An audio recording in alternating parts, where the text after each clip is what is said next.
Rise up!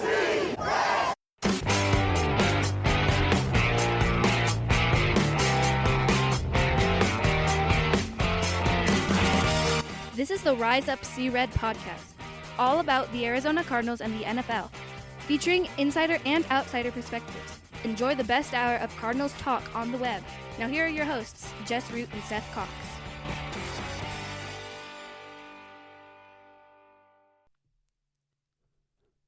Hello, Arizona Cardinals fans, and welcome to the latest edition of the Rise Up See Red podcast, the best hour of Cardinals talk on the web.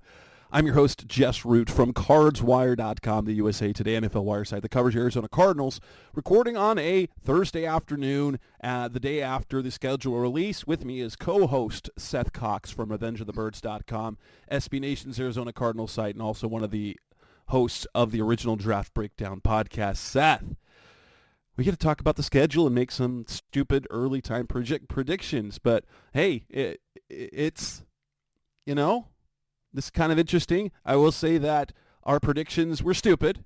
I did hit week 17 and 18 and nothing else. Yeah, and it's tough, man. I mean, you look at it, I don't want to say they got a pretty good schedule in the sense of how it fell, but I was surprised that both Green Bay and Buffalo were before. Yeah, the weather games are great. Yeah. The weather games are great. They don't have that was one of the key things you and I talked about, is we just assumed one of those games would be in December. And now they technically do have one, but Minnesota's indoors, so it doesn't matter. And so we kind of assumed either Minnesota would be where Buffalo or Green Bay is, and they would have forced the Cardinals to play one of those outdoor games. But I mean, you look at how they did a lot of things this year, and it just seems to be that the NFL is trying to set up most teams for success as best as possible. I mean, you look at the Detroit Lions and something absurd like their first 9 games are indoors.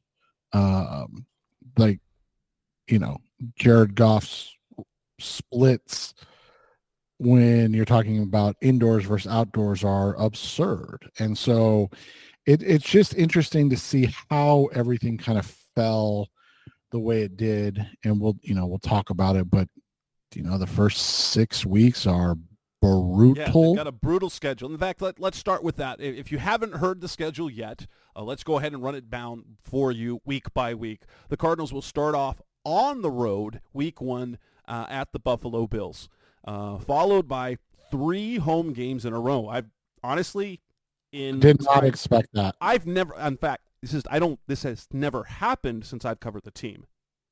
Well, and remember, a lot of the time, the Cardinals used to be the road team in September, specifically because of how hot it was. Yeah, this is a long time ago, but that was 16 years ago. But that was how it started, right? Like, and so you look at that and you go, okay, we've just never seen 3 in a row September home games. Just not something that you see on this schedule very often. But the trade-off is they have 3 back-to-back road games.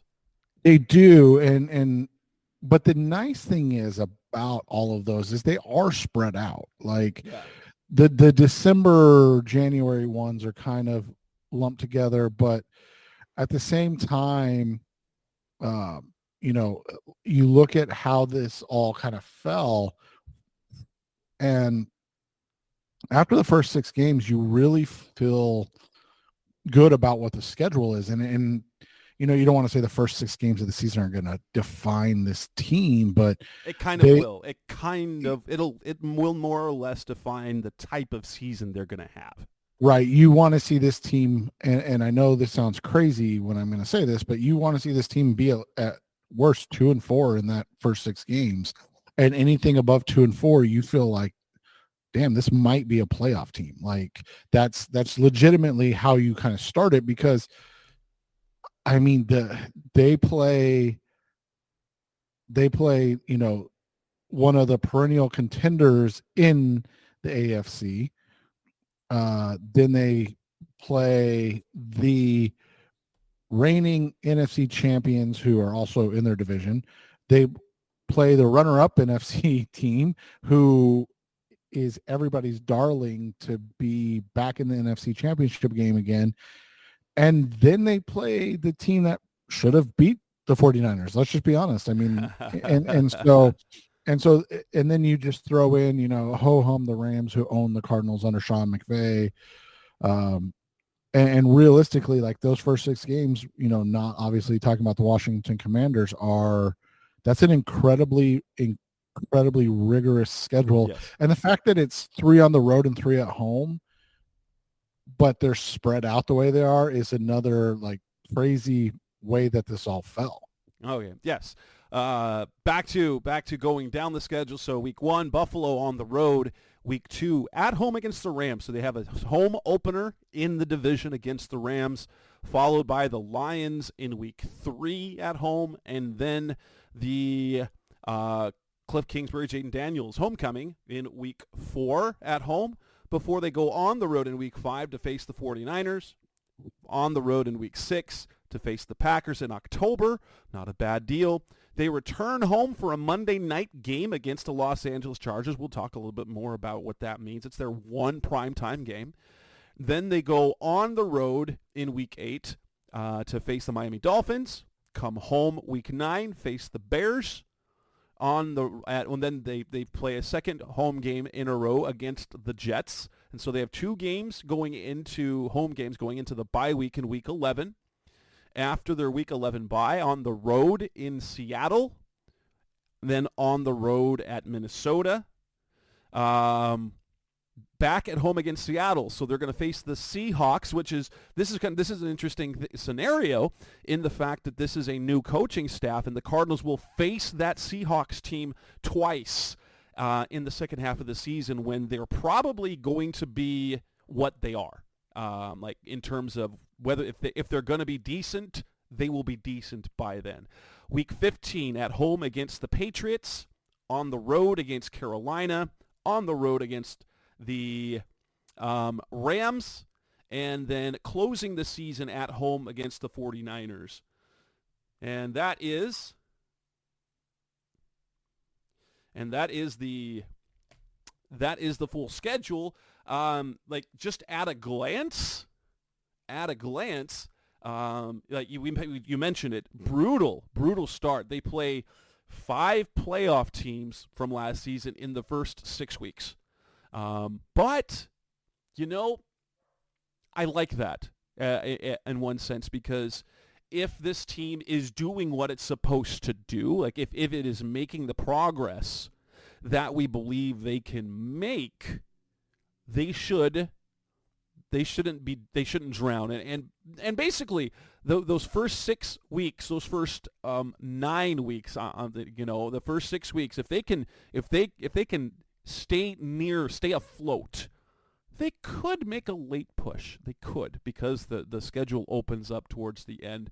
Obviously, you've got the Commanders coming to town. You've got some notable matchups. You get Cliff Kingsbury and Jaden Daniels coming back to town. Cliff Kingsbury in week 4.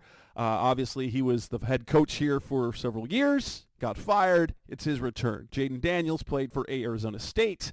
He returns to play here. Obviously, week 1, you get the Hail Murray rematch, but in Buffalo. Division matchups are always nice. Green Bay on the road, so you're going to face Jordan Love. The Chargers, we'll see about them. How they look. That's still the first half of the season with that new Jim Harbaugh-led team. Week 8 in Miami, that's the kind of the dicey play. Will Tua be hurt? We'll get the Bears at midpoint, which means you're probably going to get the version of Caleb Williams that finishes the season is probably going to be hitting his stride right about week 9. That week 10 game against the Jets, who knows if it'll be Aaron Rodgers, who's going to be hurt. And then obviously they play 4 division games in their final 7. And closing it out with it's good stuff. It's good stuff. Any other initial takeaways that you got just from the schedule? I was like, It's brutal early, opens up at the end, just the one primetime game, and honestly, I don't care. And they didn't get any of the special games. So the Cardinals still aren't there. They're not there yet. They're not getting those special games. They didn't get any of the. They didn't get Thursday. They didn't get. They didn't. Well, they weren't going to. They didn't get a Thursday. They didn't get Thanksgiving. They didn't get Black Friday. They didn't get that special Saturday game. And they didn't get any international games. And they didn't get any international games either. So, yeah, I mean, I guess that's good for us. We don't have to be up at 6 a.m. So that's always, that is fun. true. The first reaction is that it's a team, or it's a schedule for a team that they're like, we just don't know. And I think that's a fair thing. Like, we have hope, and expectation is probably the wrong word, but we're hopeful that this team is not just competent but competitive, and can put forth a season where we see 8 to 9 wins at minimum. But also, the defense was so porous last year. Your expectation levels for some of these rookies, especially obviously Marvin Harrison, are going to be outrageously high. So it's just there's a lot of questions that still have to be answered, and it's fair that they're still out there, because that's the only way you're going to answer them. So I think this schedule overall is more than fair, but it also shows that everybody's kind of still wondering what the Arizona Cardinals with Kyler Murray under Jonathan Gannon are going to be. But yeah, I do like this is the type of schedule, like especially with the brutal start. If they get a little bit of momentum, we saw what the Texans did last year. It has that type of schedule, because you play tough teams early. If you can, if you go 3-3 in those first 6 games, those first 6 games, then you're really setting yourself up nicely for the rest of the year. Well, and that's what you look at, right? Is that from the jump you get a team that projects to be good, and that's easy enough to say. But Buffalo, but at the same time, they're a team that looks quite different, because they have a new receiving core. We've seen Buffalo start the season erratic offensively, right? And you look at it. I mean, you're talking about a team that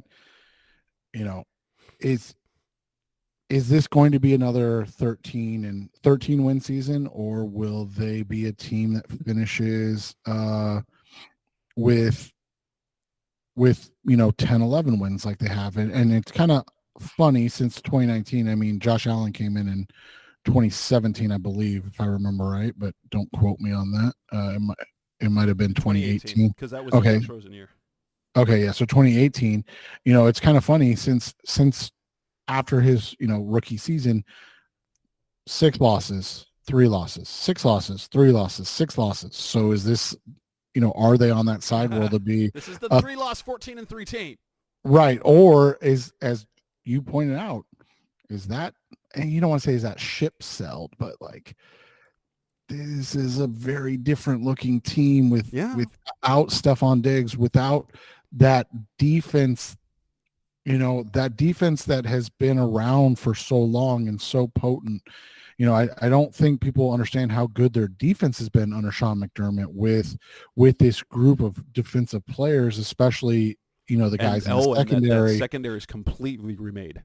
And that's where my question, I'm not of the opinion that Josh Allen is just, he's the number 2 quarterback, blah, blah, blah, like some people are, but I do have respect for who he is and what he is. But I really think, Micah Hyde and Jordan Poyer, they're gone. You mentioned the Tre'Davious White, gone. Like, those guys are gone from a secondary that was ferocious. Their pass rush, they were, Leonard Floyd gone. They still have Ed Oliver, but after that, they really, Greg Rousseau hasn't really lived up to the hype. Jordan Phillips kind of fell off that cliff again. And so, like, what do they have there? It's going to be interesting but you get a team that's expectations are high. Then you get Los Angeles. And again, what's the expectation? Matt Stafford kind of turned back the clock last year, but similar to how we just discussed. They transitioned so quickly to an aging team, to a team with very promising young players. And now, mind you, this is going to be different because this is without Aaron Donald now. And so how will that defense look without him? How will Kobe Turner on the interior look without Aaron Donald next to him? Well, and kind of like what we talked about, Matt Stafford is the same. 12-5 wins the Super Bowl in his, first year with the Rams in 2021, and then they go 3-6 in his injury-plagued 9-game season. And then he comes back last year, goes 9-6 in 15 games. They, like you said, they look great. You're like, man, I can't figure this team out. Stafford doesn't look as great though. You can tell that, like, he had a good season by all means, but he had. you're talking about a 36-year-old quarterback that's missed a ton of time in the NFL from injuries. And he's coming down from special to efficient.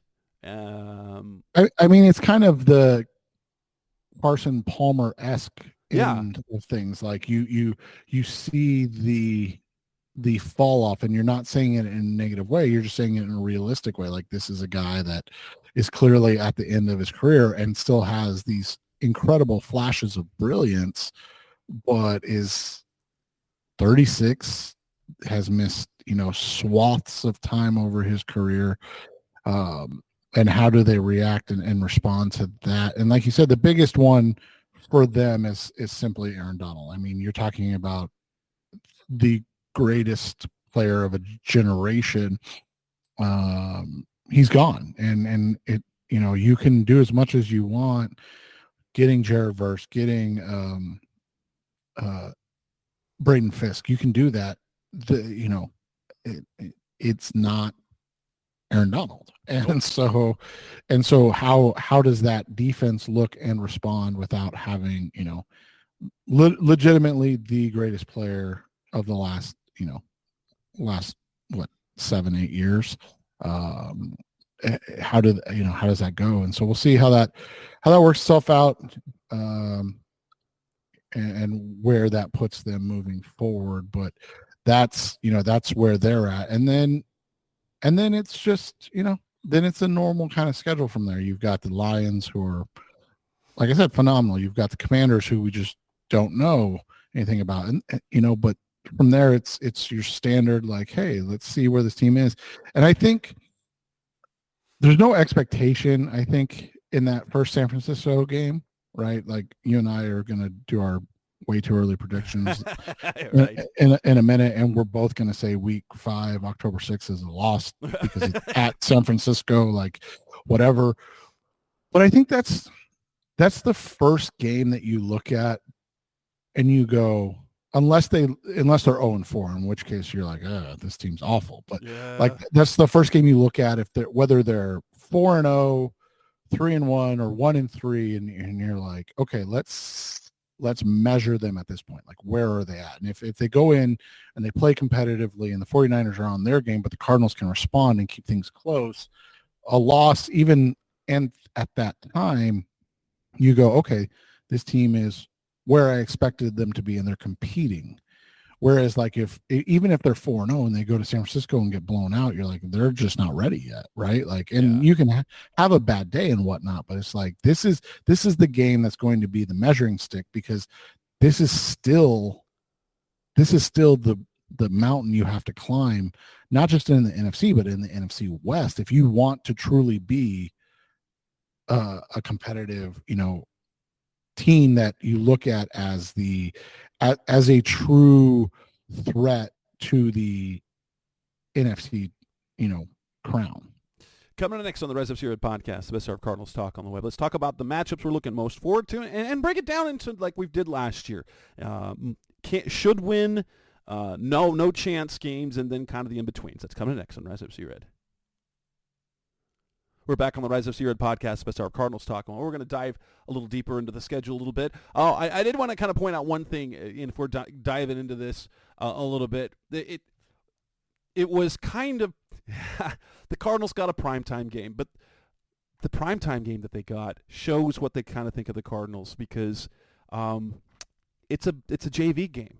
It's a JV game. It's an alternate broadcast on Monday Night Football Week 7. It's an ESPN marketing ploy to get ESPN Plus subscribers because the Ravens and Buccaneers will be on the regular Monday night broadcast on ABC and ESPN. They're in Tampa Bay. They'll have the countdown to kickoff crew out there. They'll have the regular broadcast crew, Kirk Herbstreit and them.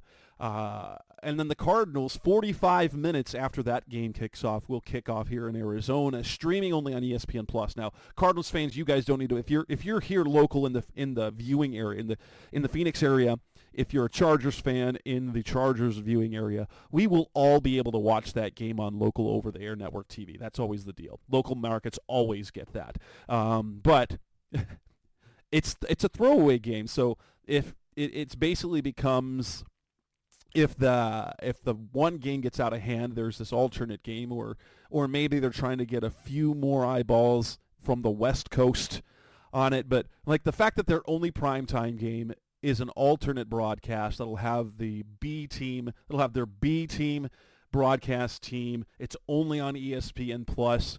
And of course it's against the Chargers. And honest to goodness, the Chargers, for as much promise as they offer every year, you know what they are?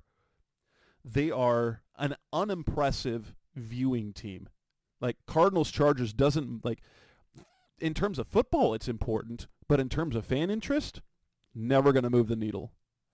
Right, and that wasn't a surprise. We did wonder maybe if Washington, Chicago, Minnesota, one of those could get a Thursday night game.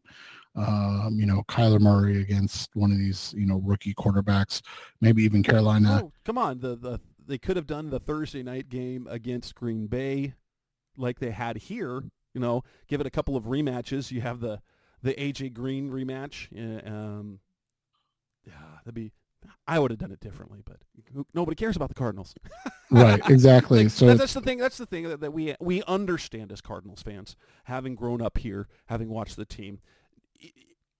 When it comes to national interest, nobody around the NFL considers the Cardinals until they've actually shown something.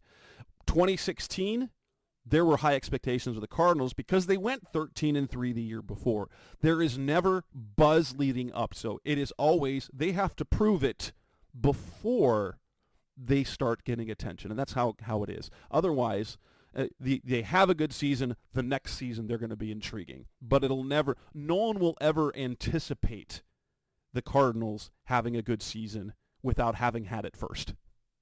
Right. And so that's, like you said, we're just used to that at this point, and we'll see how that plays out. Because that's the nice thing about the flex schedule now is that if Minnesota and Arizona are both good teams, that's an intriguing game later in the year that you can flex to, NBC, or I guess they can even do Monday Night Football now, right? So it's, you have those options, and especially, Minnesota, a huge fan base. But that's the other thing that's tough, is that outside of the division games, there's really no games that look flexible. No, not really. In that easier portion of the schedule. I mean, unless both teams between the Bears and the Cardinals, or the Jets and the Cardinals, and I doubt CBS would give up that Jets-Cardinals game. Because remember, they have like veto power over. Yes, they do. They can protect certain matchups. Yeah, so if both teams are competitive, and the Jets, with their 6 primetime games before that, let's be honest, even like a 4:25 start, that you could end up being the game of the week. Like, right. If you ever watch the TV maps, it was like that late game, that 4 p.m. Eastern, the 1 or 2 o'clock start game for us. One of the networks will have like 2 games, and every once in a while they'll have it exclusive. And if it's that good, they might do that. Well, and so so that's just it. So those are, it might happen, but this isn't surprising. And like I said, down the stretch, Chicago has to be good. The Jets have to be healthy. They're going to be good if they're healthy. I mean, I think you and I both agree with that. Yeah. And then then the Cardinals have to be good on the flip side if it's going to be Seattle in either week 12 or week 14, or LA, San Francisco late in the season. So like that's where it comes in. So I think week 7 makes sense. There's a chance the Cardinals are 2-4 at that point. And people are like, why is this the, like you said, the other Monday Night Football game? And it's just grabbing that West Coast. It's all that. It's getting really the West Coast involved is all that is. Last year when we went through the schedule and said the no shot games, you're looking at the schedule, there's really only kind of 2 that you go, no chance, right? You generally say Buffalo's a no chance game, and then the 49ers game on the road. The rest of them. Well, and even that Buffalo game, I mean, right, typically you would say that, but we've seen that opening day games are very tricky for a lot of teams simply because you have an entire offseason to game plan. Now, the Bills coming in different does make that a little different, but we've seen in the past where teams have surprised other teams in game 1 of the season and then gone on to be piss poor. I mean, even last year the Cardinals surprised the Commanders and had a chance to win that game. Really the only game I remember in the last couple of seasons being that embarrassing blowout was the Chiefs game, right, where it looked like the Cardinals didn't belong. Yeah, but that's usually the case. Like in terms of when I handicap games in weeks 1 and 2, I give the home opening team a little extra juice. Right. And so that's the reason why I look at that Buffalo game. Well, there are lots of wild cards. That's a home opener for Buffalo, and so on paper I say that's a no chance. That's a no chance game. The 49ers on the road are a no chance game, but I don't look at the rest of those games because they're tough games. Detroit, it's at home. I don't think Miami's good enough or have been consistent enough to say that that's a no chance game because they're hot and cold. The Jets at home I don't think is a no chance, and that for me that's literally it. Those are the only no chance games in my ones where I'm writing those off. Yeah, and for me the ones that I don't want to say like you said it's not no chance, but I would say the hardest ones for me are week 5 and 6 because it's back to back. That San Francisco game's going to be probably emotionally and physically exhausting. And then you go to Green Bay, even though it's, only halfway across the country, it's early and it'll still be an early morning game. So it'll just be interesting to see how that goes. Yeah. And then if you look at the games where we're should win, there's also not many of those games on the schedule. Like you say, okay, they should win. I see 3 that if you're looking at the schedule of what the Cardinals are, you see Commanders at home, you see Patriots at home, and probably Panthers on the road, but that being a road game. Those 3 games are the ones I'm you should win, or you should win 2 out of 3. Yeah, and that's, again, the hard part because, and I wrote an article, and this will probably post after the article posts. In fact, I know it will because the article posts in about 30 minutes here. But I wrote an article, and I did say that Panthers game is one I'm excited to see. And the reason why is not because it's the Panthers are going to be exciting in week 16. It's because I want to see where the Arizona Cardinals are. Are they a team that is locked in, that is competing, and that on paper goes across the country and handles their business towards the end of the season when they could be at 7-8 wins already, and they have a real chance to be in the playoffs? Or is this a team that is still too young, still too immature, and then they go across the country and they're hanging on to their playoff lives with 7 wins, and they need to win 2 of their next 3, and you're like, well, hopefully they can get one from the Rams or Niners and then blow one against the Panthers. Like, I think this will tell us a lot about the culture, the team, everything that we've had these questions about, and put them in a position that hopefully we see the outcome that we want. Other than that, I like the schedule. Honestly. I'm looking forward to that Bears game, just because there's going to be a lot of hype. There's a lot of hype for that Bears team with Caleb Williams. I'm not sure they're going to be as good as people think they're going to be. Caleb Williams even has a good year. He's still a rookie.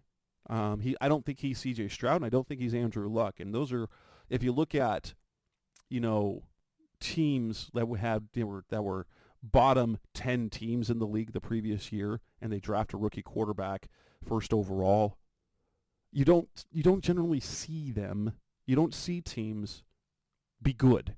It just doesn't happen. It happened with Andrew Luck. It happened with C.J. Stroud. But I don't think Caleb will. Maybe he is, but I don't think he's quite at that level with his skill set and his ability.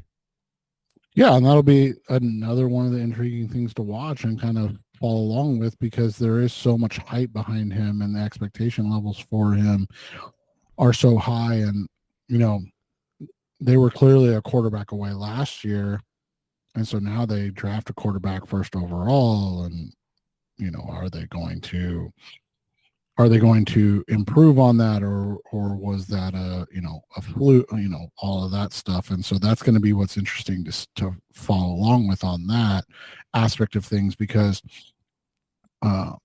it is a lot to ask, and like you said, expect a rookie to come in and just be that good.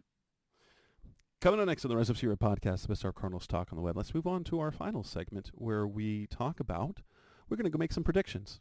It's irresponsible, but it's what we do when the schedule comes out. That's coming up next on Rise Up Series. We're back on the Rise of Series podcast, best our Cardinals talk on the web. It's time for irresponsible game-by-game predictions, when basically the most people have barely started OTAs. Some teams have barely started OTAs, but we're going to make game-by-game predictions, and spoiler alerts, I'm going to have the Cardinals in a position to make the playoffs. We'll talk about whether that happens. So let's go week by week, starting in week 1, that game and at Buffalo. I'm excited for it, but my expectations are loss. Would you have them losing or upsetting the Bills in this game? Yeah, right now I have them losing. I just, that's a tough opening week. And I think it'll tell us, even a competitive loss will tell us what we want to hear or see about this team. If they're unprepared and get blown out, which we really haven't seen in the Gannon era yet, then it'll be the Rams game. Is the Rams home game last year was the ugliest game that we saw. We were like, wait, are they tanking? Are they? And then they turned around. Well, and no, they clearly were tanking. So week 2. They come home. I have the Cardinals winning this game. They're going to beat the Rams on the road at home, so they're going to get that home opener win. They're going to bounce back from that ugly loss to the Rams, and they're going to get that first win off their back, off their shoulders and out of the way. Do you have them taking that game as well? I do. I have them winning that one, and I think the emotional weight lifted of Aaron Donald being gone gets them over the hump. Finally, week 3, competitive loss to the Lions, because the Lions they're good. They're good. They're very good, and I'd like to see them get this win. I'll be interested to follow along, but yeah, right now I have this as a loss. And then week 4, Commanders. So far, we're in lockstep. They're 1-2 heading into week 4. Their third game in a row at home against the Washington Commanders. I've got them getting the W there because I don't think Washington's that good. And I'm with you on all of that. Like, I'm not impressed with what Washington is going to be right now, and I want to see more before I'm excited for Gene buy Daniels. in. I want him to do well. Yeah, I think everybody wants to see these guys do well. Nobody wants to see anybody fail. I mean, I know there are some ASU fans that may want him to fail, but for the most part, nobody wants to see anybody just be awful. Then they go on the road for 2 games, that tough stretch against the 49ers and the Packers. Guess what? I have them taking losses in both, and during that first 6-week stretch, they are 2-4. Is there anything that happens differently with you? No, ironically, those are the same. Okay, so and that's, if we were to pick 3-3, we'd be edging on too optimistic, probably.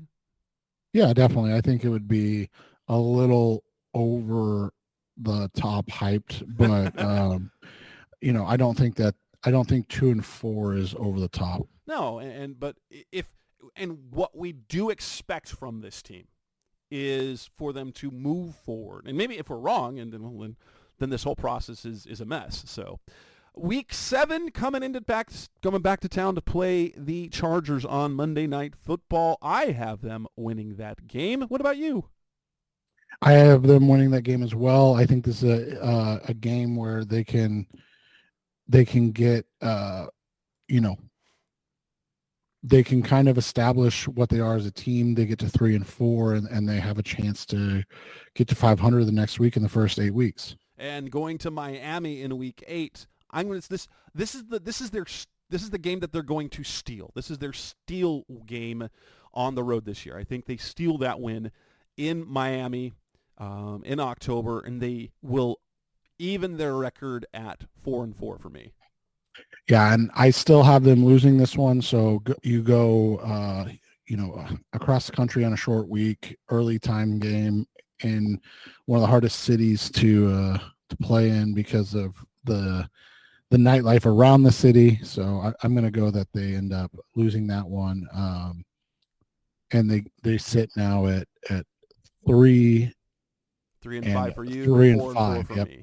And then Week 9 coming home against the Bears, I have them, after that tough stretch, I have them winning 3 in a row. And I think they beat the Bears. That's one. It's not a steal game, but this is a game where if the Cardinals are competitive, they can do this one. It's a seemingly quality team, but they have more talent this year, and the Cardinals. So that defense is improved, so they're not terrible, and the offense is improved, and they're good. And so I have them winning their 3rd game in a row, improving to 5-4. Yeah, I have them winning and beating the Bears and kind of setting up a interesting 7-week stretch. And the next game, Week 10, leading up to the bye week, in Week 10 at home, I see them taking a loss to the Jets, dropping them to 5-5 before the bye. Yeah, and I have them beating the Jets right before the bye, so they're 5-5. There's the bye week. They come off the bye week in Seattle. I'm not ready to predict road division wins yet. And so I have them taking a loss there. So after they won 3 in a row, they've now lost 2 in a row to drop to 5-6. I have them losing this one as well. So that takes them to 5-6. But like I said, an interesting 7-week stretch. Well, 8, including the bye for me. In Week 13, on the road against Minnesota, I also have them taking a loss. So they go from winning 3 in a row to losing 3 in a row. Yeah, and I have them beating the Vikings on the road. That's the road steal that I see this season. Okay, so you have them 6-6, and I have them 5-7, or is it both? Is it both 5-7? No, I'm now at 6-6. Okay, and then they return home Week 14 against Seattle. They pick up a win to improve to 6-7. They're going to take that division home game to improve to 6-7. Yeah, and I've got them winning as well. So now they're sitting at 7-6, and like I said, have a chance to really potentially make a run into the playoffs. They returning home for the second week, going that back-to-back at home. They got the Patriots. I got them winning that game, so they improved to 7-7, and things looking interesting for the Cardinals down the stretch. 14 games in to be 7-7 with 3 games remaining, 4 games. So they're 7-7. Yeah, and so they got 3 games remaining. They're very much in the hunt, and this is exciting. Yeah, and I have them winning this game. So, now they're at 8-6. And, like I said, they got a real shot now. And on the road in Carolina, I have them. So if they'll go, the season's gone. They win 3 games in a row. They lose 3 games in a row. Now I have them winning 3 games in a row again. They improved to 8-7. Putting themselves in playoff position with a win over Carolina for the 2 divisional games over the last 2 weeks, where they could control their own destiny and make the playoffs. Yeah, and I have them winning that game as well, so that gets them to 9-6 on the season, coming into the last 2 games against division rivals. And unfortunately, I don't think they're there yet. On the road against the Rams, again, I'm not predicting any road division wins, so they drop to 8-8 with a home showdown against the 49ers. It's unclear at 8-8 they might be out of the picture, or it'll be at best it'll be kind of a win plus a lot of help, and then I have them failing in the finale. The 49ers sweep, and so end up finishing 8-9. So they go 8-7. They're in position, and then they fail in their last 2 weeks to fall out of the playoffs, just short. But playing meaningful, that Week 18 game ends up being meaningful football for them. Yeah, and I have them losing the final 2 weeks as well. That gets them to 9-8. So we're just on flip sides of this whole thing. And you might have them in the playoffs, and mine definitely they would not be in the playoffs, most certainly. Well, yeah, most of the time they wouldn't be in the playoffs at 8-9, but you never know. The NFL's wonky all the time. But I mean, this is a schedule that sets up for them to have a chance. And like I said, that 7-week stretch from week 7, and I know it's technically 9 weeks, but from week 7 to week 16 with their bye week, and they go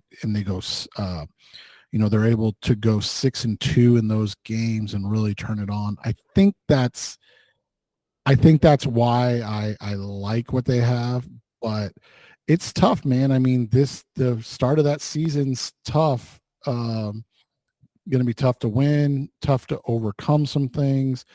And then you throw in out of that bye week, that at Seattle, at Minnesota, versus Seattle, that's a tough 3-game stretch as well. So you've got some chunks of the schedule that could play, havoc, or could give this team a chance. And that's, you and I have said that from the beginning. That's all we care about, is that they have a chance. Yeah, and that's what we should expect this year. Now, if they come out of the gate, win 3 games, 4 games out of the first 6, well, then maybe we can take it up a notch. But I think that's kind of a reasonable way to go.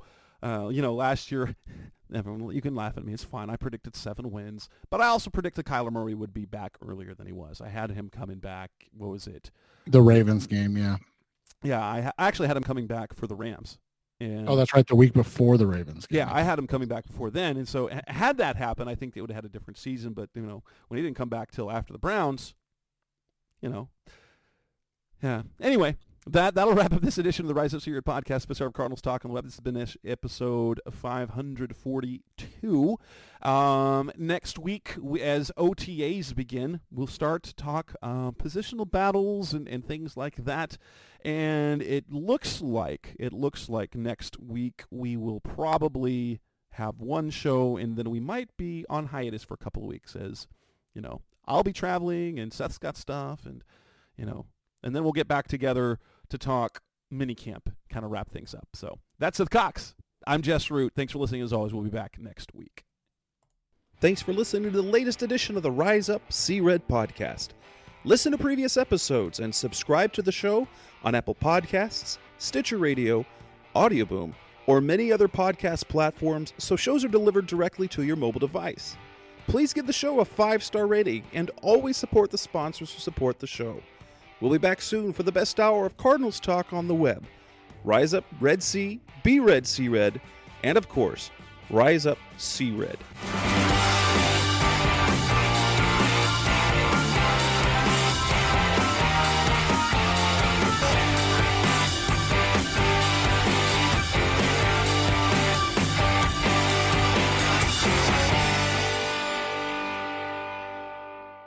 Red!